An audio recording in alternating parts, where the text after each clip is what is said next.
अपने शरीर में यदि एक कांटा चुभ जाती है, डॉक्टर के पास जाते हैं, डॉक्टर एक इंजेक्शन लगाता है तो दर्द देता है ना, सबको दर्द करता है। एक सुई जब लगाता है इंजेक्शन डॉक्टर तो कितना दर्द देता है। और कितने निर्मोही, कितने पापी हो गए आज के कलयुग के मनुष्य, जो कि जानवरों को मार के हत्या करके अपने शरीर की सुंदरता के लिए, अपनी खून रक्त बढ़ाने के लिए दूसरों के मांस खा देते हैं। वो भी तो किसी के बच्चे, उनके भी तो माँ बाप होंगे ना, उनका भी तो आत्मा तो बराबर है ना, उनका भी तो आत्मा रोता होगा, उनको भी तो तकलीफ होती होगी। यदि अपना मांस नहीं दे सकते तो दूसरे का भी मांस खाने का अधिकार हमको नहीं है। और अपने घर में प्रसाद ही बनाना, इसलिए क्योंकि उसको जो है भगवान कहते हैं भोग लगता है। और आज सीता मैया जो है बड़े सुंदर भाव से भोग प्रसाद भोज लगती हैं। अगस्त मुनि के सामने हाथ जोड़ के कहती हैं, महाराज या भोजन प्रसाद पाइए। तो अगस्त मुनि जी थाली को देख के हंस रहे हैं। तो सीता मैया कहती है, महाराज क्यों ज्यादा ले आई, क्या ज्यादा हो जाएगा तो कम कर दूंगी। उनकी शरीर के बनावट देख के बोल रही हैं। तो अगस्त जी बोले, नहीं नहीं नहीं बेटा, मैं तो ये देख रहा हूं कि जो पूड़ी दी है, खीर दी है, रसगुल्ला दी है, और भी कटोरी में जो भोजन के लिए मेरे को दी है ना, उसको मैं कान में लगाऊं कि नाक में लगाऊं कि कहाँ लगाऊं। अच्छा बोली सीता जी, इतना आप खाते हैं महाराज? तो अगस्त जी बोले, बेटी यदि भोजन करा रही हो तो तरीके से कराओ, ना तो फिर हाथ जोड़ दो कि महाराज मैं नहीं करवा सकती। सीता मैया बड़ा खुश हो गई, वाह स्वामी जी आज तो लेके आए तरीके से महाराज। सुबह 7 बजे से प्रारंभ किए अगस्त जी भोजन करना, शाम को 7 बज गई, रुकी नहीं। अब सीता जी पूरी छान रही है, भोजन बना रही है, और इधर अगस्त जी खाते रहे जा रहे हैं, खा रहे हैं। जब 3 दिन हो गया तो अब तो और सीता जी परेशान हो गई। साथ में जो है अब गणेश जी को आवाहन किए, रिद्धि सिद्धि सब आके जो है सीता मैया की सहायता कर रही है। भोजन करते करते कितना दिन हो गया, 14 दिन तक भोजन किए, 14 दिन तक अविरल भोजन, 24 घंटा खाते जा रहे, इधर बनता जा रहा है, खा रहे हैं। और मेरे अयोध्या में इसके पास क्या करना, वो तो साक्षात परमात्मा है। अब जब 14 दिन हो गई तो सीता जी आके अगस्त मुनि के सामने बैठ गई और हाथ जोड़ के कहने लगी, हाथ जोड़ के बैठ गई चुपचाप। तो अगस्त जी बोले, बेटी अभी मैं बातचीत नहीं कर सकता, मेरा भोजन पूरा होने दो, उसके बाद मैं बैठ के तुमसे बढ़िया में बातचीत करूंगा, अभी मैं बात नहीं करूंगा। तो सीता मैया बोली, महाराज मैं बात करने के लिए नहीं आई हूँ, मैं तो ये कहने के लिए आई हूँ कि भोजन जब आधा कर लेते हैं तो क्या करना चाहिए, पानी पीना चाहिए, जल पीना चाहिए। मैं तो यही आपको बताने आई थी महाराज, यदि आपका भोजन आधा दिन हो गया तो आप थोड़ा जल ले लेते, पानी पी लेते। तो अगस्त जी बोले, हाँ बेटी ठीक है ना, जब आधा भोजन हो जाएगा तो मैं पानी मांग लूंगा।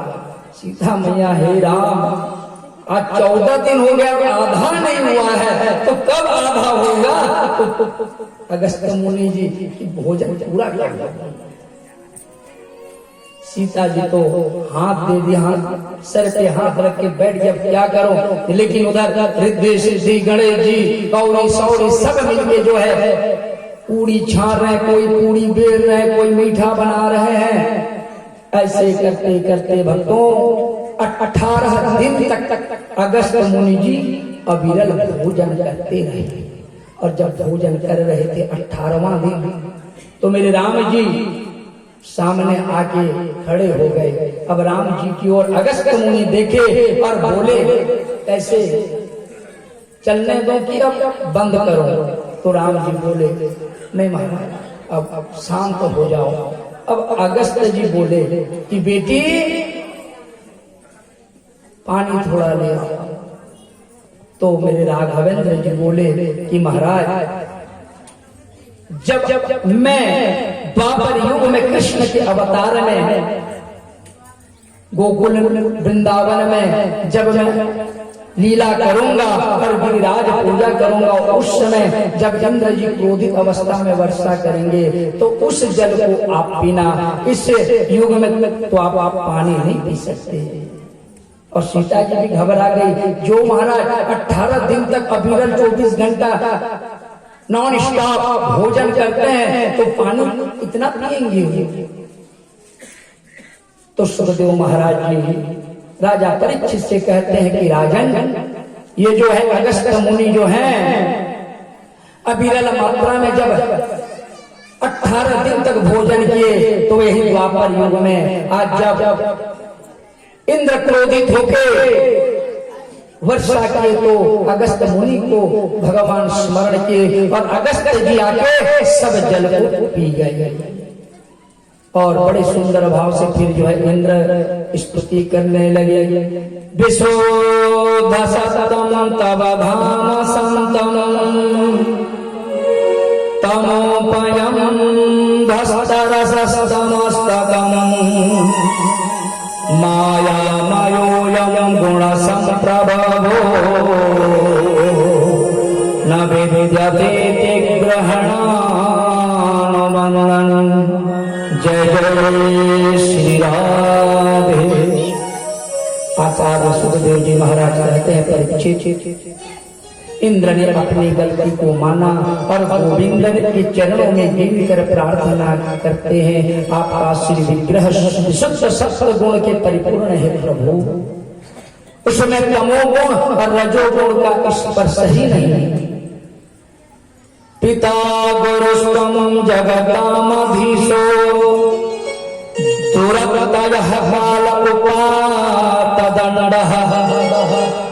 हिताय स्वच्छातनो भेषमीहसे मानं वेदन्यव जगदे समानम। अनेक प्रकार से इंद्र जो है स्तुति करने लगे और 4 ही मंत्र जब इंद्र जी पढ़े थे तो मेरे भगवान तो जो है कृपा के सागर है, बड़े कृपालु हैं मेरे भगवान। हमारे राम कृष्ण तो ऐसे कृपालु हैं सज्जनों कि वो प्राणी के अवगुण की ओर तो कभी दृष्टि डालते नहीं। यदि परमात्मा जीव के अवगुणों को देखने लग जावे तो 1000 जन्मों में भी हम भगवान से मिलना नहीं हो सकता। लेकिन मेरे राम कृष्ण तो परम दयालु है। भाव बिन कुछ भी ओ देवे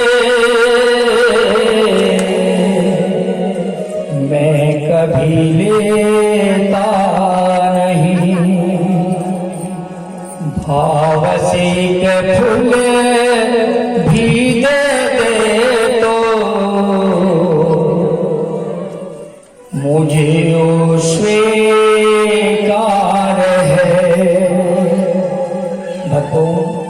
भगवान से तो कहते हैं कि भाव बिना कुछ भी हो देवे मैं कभी लेता नहीं। बिना भाव के भगवान को आप 56 भोग चढ़ाओ, पाट पीतांबरी की वस्त्र पहनाओ, अनेक प्रकार के अष्टरत्न चढ़ा दो, कुछ भी बिना भाव के मेरे ठाकुर ग्रहण नहीं करते। और यदि जो ना भाव पूर्ण प्रेम श्रद्धा भाव भक्ति से एक फूल भी अर्पण कर देना तो मेरे ठाकुर उसके ऊपर बड़ा संतुष्ट हो जाते हैं। अहो अकीयं स्तन कालकोट जिह्वं सयापाय साधवे निभे गतिं धरुचितं ततन्यं तमवादयालं शरणं व्रजेम। मेरे ठाकुर ये राक्षसी पुतना स्तनों से जहर लगाकर कृष्ण को मारने आए, लेकिन गोविंद ने उसको जो गति हजारों वर्ष बाद यशोदा को मिलने वाला था, वो गति तो आज मेरे भगवान पुतना को ही दे दिए। इतना कृपालु, इतना दयालु और कौन हो सकता है। मेरे भगवान भक्त यदि 100 में से 99 गलती कर दे और एक बार वो हाथ जोड़ के बोल दे कि हे प्रभु मुझसे गलती हो गई है, भगवान आप मेरी गलती को क्षमा करो, तो भगवान उसकी सब गलती को भूल जाते हैं। और एक अच्छा कर्म कर दो तो मेरे ठाकुर उसको अपने चरणों में जगह देते हैं। और इंसान का स्वभाव कैसा है, 100 में से 99 अच्छा काम करोगे, 100 में 99 अच्छा करोगे और एक उसमें यदि खराब काम कर दो ना तो 99 को भूल जाएंगे और एक खराबी को ही डंका बजाना शुरू कर देंगे। ये मनुष्य की आदत है, लेकिन संत की आदत नहीं होती। जो अच्छे प्राणी बनना चाहते हैं वो कभी भी मनुष्य की बुराई को नहीं देखेंगे। भक्तों, 4 मंत्र में स्तुति में इंद्र को भगवान क्षमा किए और 16 मंत्र पढ़ने के बाद भी ब्रह्मा जी को क्षमा नहीं किए थे, क्योंकि मेरे ठाकुर को जो है भक्तों के साथ रहने में जो मजा आता है, जितनी अच्छा लगता है, यदि भक्त से भगवान दूर हो जाए ना तो भगवान बड़ा बहुत रोते हैं। आता है ना कथा, जिस समय भगवान रामचंद्र की राज्याभिषेक हुई और 6 मास बाद जब सत्य को विदा करने लगे, विभीषण को, सुग्रीव को, जामवंत को, सबको बोले कि तुम अपना अपना घर जाओ भैया, अपना अपना राज्य संभालो। सब क्रम से जाने लगे, लेकिन भक्तों अंगद जो थे, अंगद पीछे पीछे छुप रहे थे, वो तो जाना नहीं चाहते थे। जब आखिरी में अंगद की बारी आई, अंगद की नंबर आई, बोले कि अंगद अब तुमको भी जाना पड़ेगा, तो अंगद आके मेरे राघवेंद्र के चरणों में गिर पड़े और भगवान के चरणों में निवेदन करे कि भगवान प्रभु मुझे आप और भेजिए मत, मैं अपना घर जाना नहीं चाहता प्रभु, मैं ये सारा जीवन जो है आपके चरणों में अर्पण कर दिया।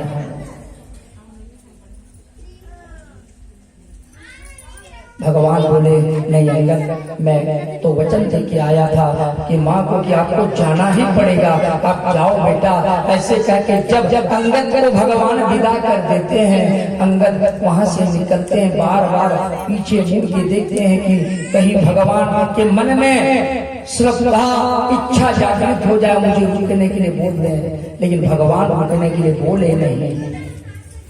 अंगद जी जब बाहर निकले तो हनुमान जी से उनकी मुलाकात हुई, बोले कि हनुमान जी आप तो यहीं पे रहोगे भाई, कम से कम रोज एक बार बता देना, भगवान को यहाँ खिलाते रहना मेरा। कभी भगवान के मन में यदि मेरी इच्छा जागृत हो जाए, इच्छा हो जाए कि अंगद को बुलाना चाहिए, तो शायद मुझे बुला लेना। पर भक्तों जब हनुमान जी राजभवन में प्रवेश किए तो राघवेंद्र जी अपना राजगद्दी छोड़ के अपने शयन कक्ष में चले गए थे, और हनुमान जी जब उनके शयन कक्ष में जाकर देखते हैं तो अंगद जितना भगवान के लिए रो रहे थे, उससे कहीं ज्यादा मेरे भगवान मेरे ठाकुर अंगद के लिए रो रहे थे।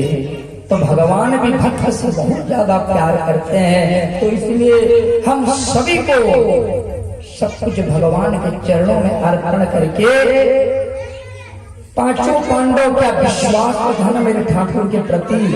मेरे भगवान तो बोल दिए थे एक तरफ जो है 1200 अक्षौहिणी सेना और एक तरफ केवल मैं अकेला रहूंगा। वो भी कैसे? मैं युद्ध में अस्त्र नहीं उठाऊंगा। लेकिन मेरे पांचों पांडवों को जो है विश्वास था उनके मन में कि जहाँ पे भगवान की छत्र छाया हो वहां पे कभी आपत्ति विपत्ति आ ही नहीं सकती। इसलिए कहते हैं ना, अब सौंप दिया इसे जीवन का सब भार तुम्हारे हाथों में। अब सौंप दिया इस जीवन का सब भार तुम्हारे हाथों में। अब सौंप दिया इस जीवन का सब भार तुम्हारे हाथों में। सौंप दिया इस जीवन का सब भार तुम्हारे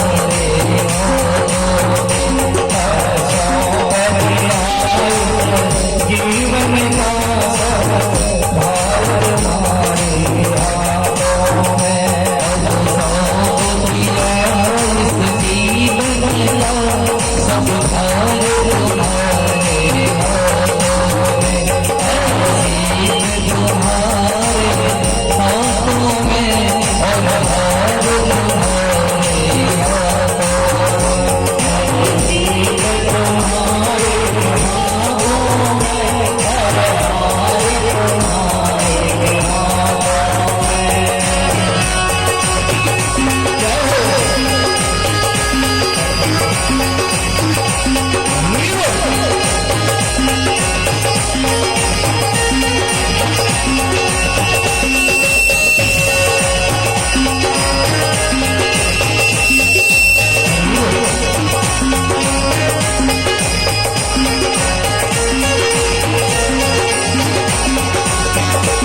मेरा नीचे है बस देख यही एक बार तुझको पाऊं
तो भगवान से तो बस यही प्रार्थना करना चाहिए कि हे प्रभु अपना जीवन को ही भगवान के हाथों में सौंप दो। सुख दुख सब वही जाने। यदि मेरे कन्हैया के ऊपर विश्वास करके सब भार उनके हाथों में छोड़ दोगे ना तो मेरे कन्हैया कभी भी अनहित नहीं करेंगे, बल्कि विश्वास होना चाहिए। आज भगवान इंद्र की कामना पूरी किए। इंद्र तो वृंदावन छोड़ के जाना नहीं चाहते थे, लेकिन भगवान बोले जाओ अपना राजगद्दी संभालो, कहते उसको जो है भेजे। और सुखदेव स्वामी जो है राजा परीक्षित से भगवान की जो प्रेम भरा प्रसंग श्रवण करवा रहे हैं। सुखदेव जी महाराज कहते हैं कि राजन, एक दिन जब सभी बाल गोपाल मिल के गए गोचारण करने के लिए, और गोचारण करने के लिए बहुत दूर निकल गए। बहुत दूर निकलने के बाद उनको जो है भोजन की थोड़ा उसको कमी हो गई। तो कन्हैया बोले अपने छोटे छोटे बाल सखाओं को कि जाओ भैया, ये बगल में जो है एक आश्रम है, जहाँ की जिस आश्रम में पंडित लोग वहां पे हवन करवा रहे हैं, पूजा पाठ करवा रहे हैं, वहां पे जाना और वहां से कुछ भोजन मांग के ले आना। उस भोजन को हम खाएं, प्रसाद पाएंगे। कन्हैया की आदेश पाके जो है जितने भी दाम सुदामा मनु मंगल इत्यादि ये सखा थे, सभी उस आश्रम में प्रवेश किए और जाके देखते हैं तो ब्राह्मण देवता सभी वहां पे विराजमान थे, हवन यज्ञ करवा रहे थे। ब्राह्मणों के चरणों में जाके जो है हाथ जोड़ते हैं, महाराज जी जय जय कृष्ण कृष्णा। तो महाराज जी बोले राधे राधे, कहाँ से आए हो? तो छोटे छोटे बच्चे बोलते हैं महाराज हम जो है गोचारण करने के लिए इस जंगल में आए हैं और हमको जो है बड़ी जोर की भूख लगी है महाराज, यदि कुछ मिले तो हमको भोजन प्रसाद दे दो। तो ब्राह्मण के मन में जो अहंकार थी, घमंड था। ब्राह्मण देवता बोले अरे ग्वालों, तुम लोग गाय चराने के लिए जंगल में आए हो और हम तुमको क्यों प्रसाद दें भाई, चलो भागो यहाँ से। और भक्तों उन ग्वालों को, बाल सखाओं को ब्राह्मण देवता जो है धक्का मार के वहां से भगा दिए। अब वही बाल सखाएं ग्वाल आके जो है कन्हैया से बोले अरे कन्हैया हम लोग तो गए थे वहां पे प्रसाद लेने के लिए, लेकिन तो ब्राह्मणों ने हमको प्रसाद देने से मना कर दिया। भैया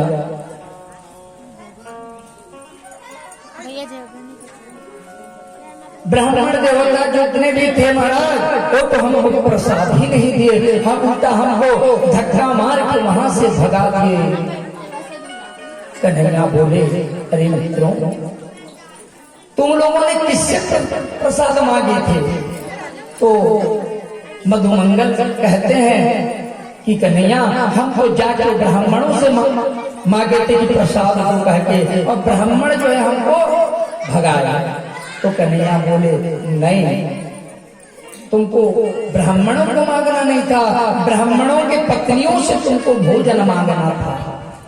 क्योंकि जो ममता माँ में रहती है ना, वो ममता पिता में उतना रह नहीं सकता।